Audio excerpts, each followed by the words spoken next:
The PlayStation 5 and Xbox Series X are less than a year away, coming out in holiday 2020, and in this video, we're going to take a look at which console is the one to get. Here we go, back at it with yet another video. G'day guys, I'm Cham Chong, and if you end up enjoying today's video and you're excited for next-gen consoles, make sure you smack that like button real good. But anyway, in today's video, we're going to be taking a look at the PlayStation 5 and Xbox Series X. As you know, the Xbox Series X was revealed just a couple of days ago at the Game Awards show. Now, what's really cool is, at this point in time, we actually don't know what the PlayStation 5 looks like. We've obviously got this image right here, it's the PlayStation 5 dev kit, so we're basing things off whatever that console is. It's a dev kit, so we can't really base it off that, but for the meantime, we have to. And then, on the other hand, Microsoft revealed this thing right here, which is, yeah, the mini fridge, as people are calling it, but I honestly think it looks pretty cool. It is the Xbox Series X. Obviously, as I've stated many times now, I'm not a fan of that name. I'm a fan of the look of the console, but I'm not a fan of the Xbox Series X name. But anyway, in this video, we are going to be taking a look at things that may actually persuade people to buy one or the other. But before we even dive into that, make sure you go and leave a comment down below letting me know what one you are more likely to buy. I'm personally going to buy both of them because, well, they're both going to have their perks. And obviously, I'm a gaming YouTuber, so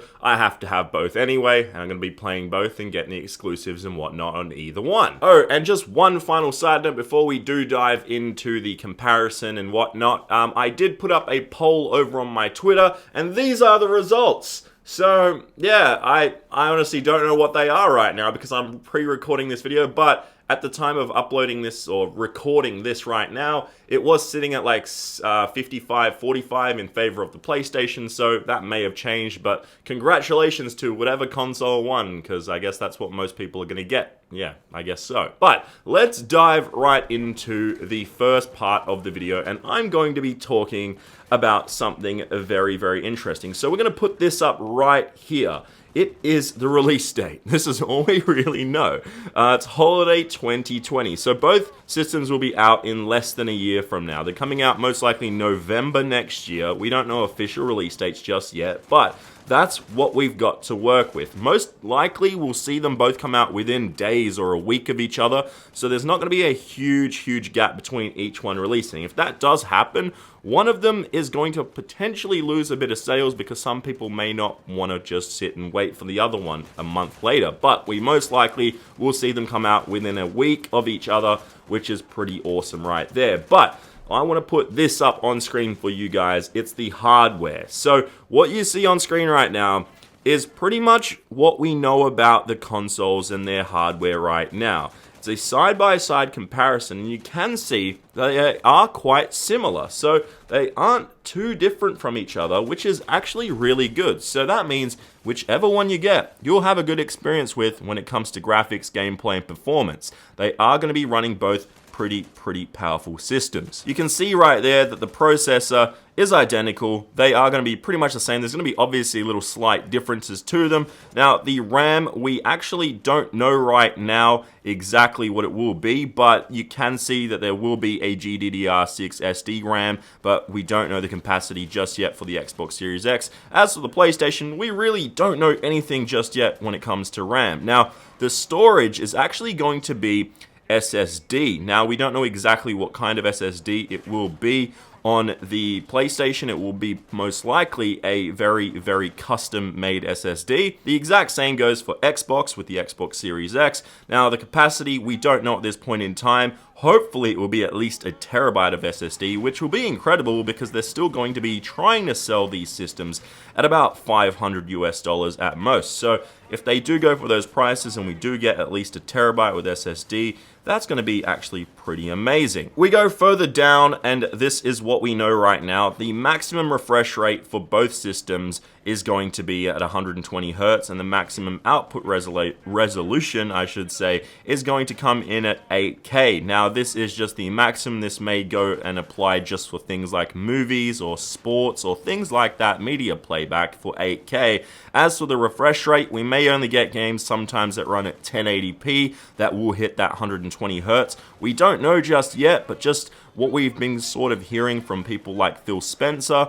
we want to see that to become 120 Hz and 8K, but it's just unrealistic. Maybe 4K 120 Hz on some games, depending on how heavy the game uses or how heavily it uses everything. So it really does come down to that. As for VR support, this is actually quite a big one. Obviously, you can see it says unknown for the Xbox side of things, but the VR support over on PlayStation will continue to use the PlayStation VR. There will be a new PSVR system coming into play, and I believe that the current PSVR will still be compatible, but Microsoft have pretty much come out and said multiple times now that they aren't focusing on VR for the Xbox. That's just something that they want to step aside. Like, they just don't want to work with that kind of stuff. They want to focus on games and gameplay experiences the old-fashioned way, or just the normal gaming way. You can also see a few other things there that I'm not going into too much detail with, but one thing I want to point out is backwards compatibility, and I'm going to talk about this later on in the video. So the Xbox has been confirmed that it's going to have backwards compatibility for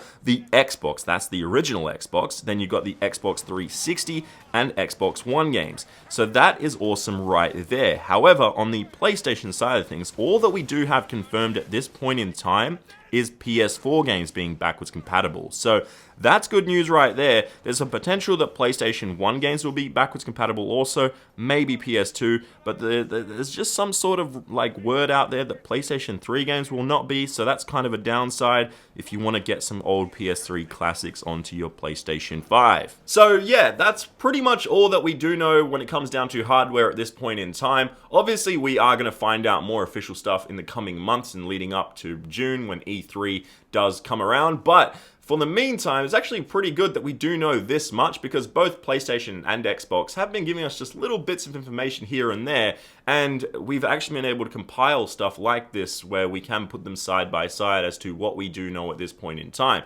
Then obviously companies like AMD, who are making the chipsets for the companies, and they are pretty much identical, have been giving out that information at different shows and events and through interviews. So it is exciting times, but no matter which one you end up picking, both the Xbox Series X and the PlayStation 5 are going to be top choices. They're just going to be amazing new powerful systems. The hardware is going to be great. The performance is going to be amazing. And I think either way that you go, if you're looking at that sort of things when it comes down to performance and gameplay, you're going to be happy no matter what. But the question is, which one should you get for games? Which one is going to make you sway left or right or either way towards getting one or the other? Because it all comes down to games, and that's really, really important. Which one is going to make you choose over the exclusives over the other exclusives? And I think that really comes down to personal preference. At this point in time, we don't know a lot about exclusives. Obviously, we know all the past exclusives, which will probably most likely bring us sequels and new adventures in different worlds that are like tied towards those old characters and worlds that we've seen in the past, spin-offs and whatnot, and then obviously those same gameplay development studios that have made those games in the past will probably keep on making incredible games that are completely different, and if you liked what they made in the past, you'll most likely like what they make in the future on the PlayStation 5 and the Xbox Series X. So it's definitely going to come down to personal preference, what games you want to keep playing. I know a lot of people also, similar to me, will probably end up getting both systems. These days, it feels like a lot of people do get both because they want to play games on either one. But one thing I am going to point out is, on the Xbox side of things, you can play a lot of your games on PC through Windows. So that right there may actually sway a lot of people just to get a PlayStation, because they can just have their PC. If they've got a gaming PC that's pretty good, they can just play those new Xbox games on the PC anyway, since they are Windows and Xbox exclusives these days. But then again, something that I did mention was that Xbox has full backwards compatibility at this point in time, unlike PlayStation. So Xbox, like I mentioned, has Xbox One, I should say Xbox Original, Xbox 360, Xbox One, and then obviously the new Xbox Series X game is going to work on there too. But PlayStation at this point in time will not have that. Most likely it could change if they do figure it out when it comes down to software and hardware and how that's going to work with the backwards compatibility. Because, yeah, the infrastructure really isn't there on the PlayStation 4. It never really was on the PlayStation 3, except for that first generation, really expensive $1,000 Australian dollar PlayStation 3 with the Chrome on it. And then ever since then, they've sort of swayed away from backwards compatibility. So that could bring in a lot more people wanting to play those old games and just making it so seamless to have those and know that your entire library spanning 2 decades will work on there. But that's only a certain amount of gamers. It's not everybody out there. It's only a very specific group. But one other thing is something that I think could work in the favor of Xbox, and that's Xbox Game Pass. So I'm going to mention this right here. Xbox Game Pass is one of the most successful, one of the greatest things that Xbox has done. It is really, really amazing. I know a lot of my friends who don't really buy games anymore. They've just got Xbox Game Pass and they play the heck out of all those games. They try and get as many hours in with as many games, and they just want to explore and try different games from time to time. Now, with PlayStation, they don't really have a service that truly competes on the level of Xbox Game Pass. And I think Xbox Game Pass could sway a lot of people to actually get those games. And then obviously, I mentioned PC gaming earlier with Windows and Xbox working together. Obviously, it's the same company, it's Microsoft. But with them working together, having those games seamlessly work, you can play Halo on your Xbox, or you can bring it over onto the PC and whatnot. Same goes for Gears and other games that are exclusive. Forza does the same thing. All those big Xbox titles. And that's a really, really big thing right there. So that could actually sway a lot of people to go towards Xbox with the Xbox Series X instead of the PlayStation 5. Now, personally, if I was just to choose one at this point in time, that would slightly want to make me go towards Xbox, but obviously I'm not in that position. I'm lucky enough to go, hey, I'm going to grab both of these systems because I want to try them both because they're both amazing from what we've seen so far, and I know they're going to bring us amazing games. But anyway, moving away from games, and it's how you actually play your games, it's the controllers. So one thing that has been noted down a lot is the controllers. What we do know with the PlayStation 5 controller is that it will be the DualShock 5 controller, and it will have quite a lot more tech in it. Now, it's going to be slightly differently shaped, but most likely it's going to be very, very similar. They're losing the light bar, which really isn't that needed, but they're bringing in quite a lot of new tech in there, a new USB-C, I believe, charging port, so that's really cool right there. Now, another thing to note down is on the Xbox side of things, the controller has gotten smaller, so that worries me a little bit because I personally love the Xbox controller.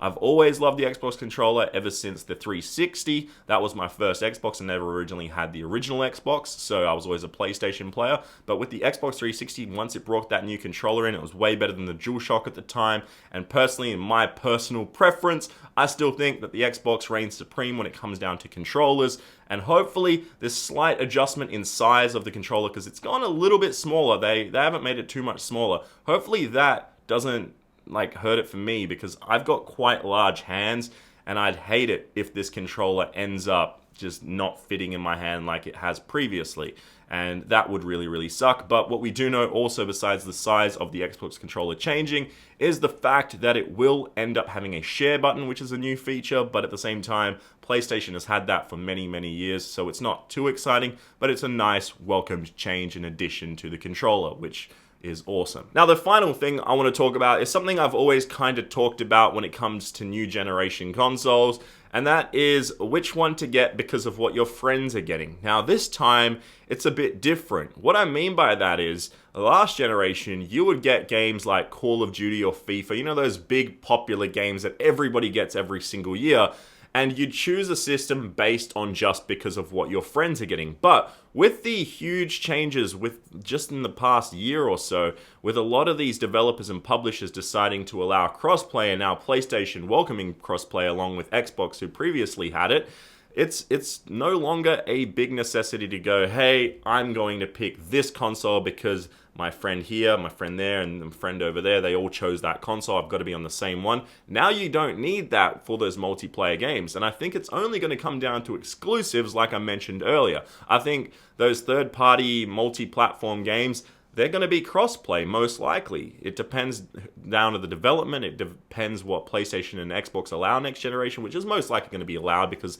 they're both stepping in that direction. They know it's consumer-friendly and they want to make people happy. They want to make us gamers happy. So, yeah, this time around, I can't make a statement on either one because, well, they're going to be very similar. The only differences at the end of the day are going to be the controllers, a little bit of the hardware, some of the subscriptions, and the exclusive games. So that's going to be your takeaway as to which one to get, and then that's going to come down to you. So personally, as I said, I'm going to get both because I want to try both. I want to have both, and I'm lucky enough to be in the position. I'm blessed to be in the position that I am, so I can get both. So yeah, I'm going to be playing those day one. They're most likely going to be out within a week of each other. I can't wait to see them in person, unbox them. Oh, that fresh unboxing, it's going to be so great. But it is exciting times. Hopefully you guys enjoyed this video. This is a little bit different to what I normally do. But anyway, if you did enjoy it, please smack the like button. Follow me on Twitter and Instagram for all the latest social stuff and to get involved in the conversation with Next Gen and all that good stuff. But make sure you subscribe if you haven't already with the notification bell on. And I will see you guys in the next video. Bye-bye.